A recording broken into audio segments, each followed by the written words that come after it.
Legal dictation number 2, speed 100 words per minute. Start. Again, as seen from the judgment, the portion of which is excerpted by us earlier, the High Court has not chosen to consider the grounds of laches or undue delay on the part of the writ petitioners as that which disentitled them to seek relief under Article 226 of the Constitution because of its view that the grounds of laches or undue delay cannot disentitle a citizen to obtain relief from the High Court under Article 226 of the Constitution when he claims compensation from the state for his land alleged to have been taken away by the state or its agencies.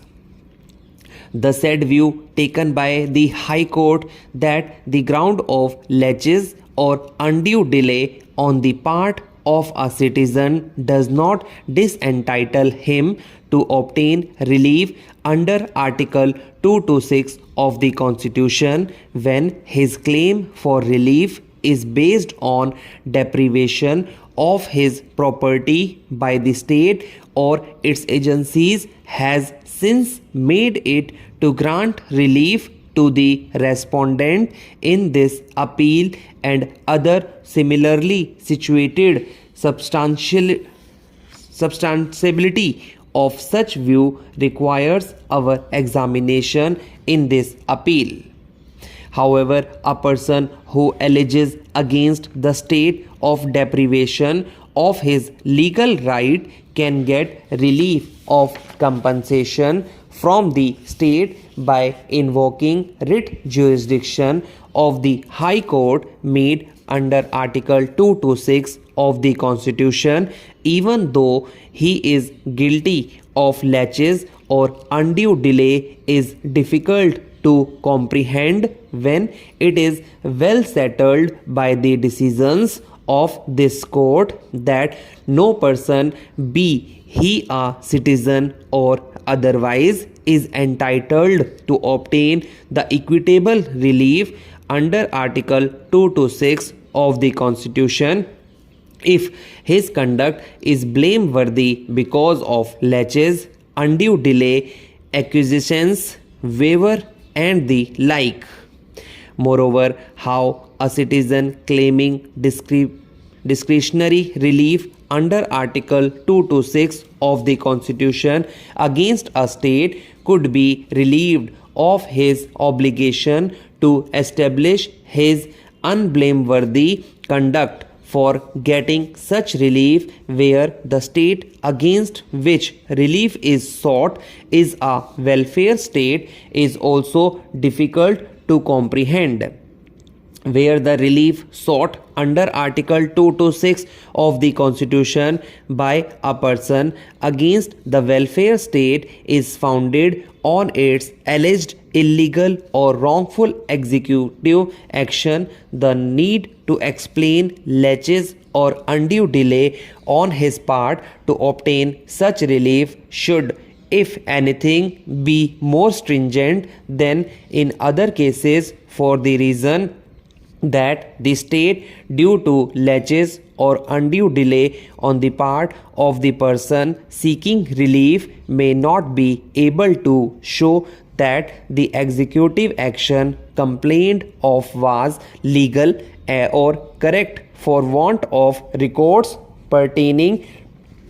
to the action or for the officers who were responsible for such action not being available later on. Further, where granting of relief is claimed against the state on alleged unwarranted executive action is bound to result in loss to the public exchequer of the state or in damage to other public interest, the High Court, before granting such relief, is required to satisfy itself that the delay or laches on the part of a citizen or any other person in approaching for relief under Article 2 to 6 of the Constitution on the alleged violation of his legal right was wholly justified in the facts and circumstances instead of ignoring the same or leniently considering it. Thus, in our view,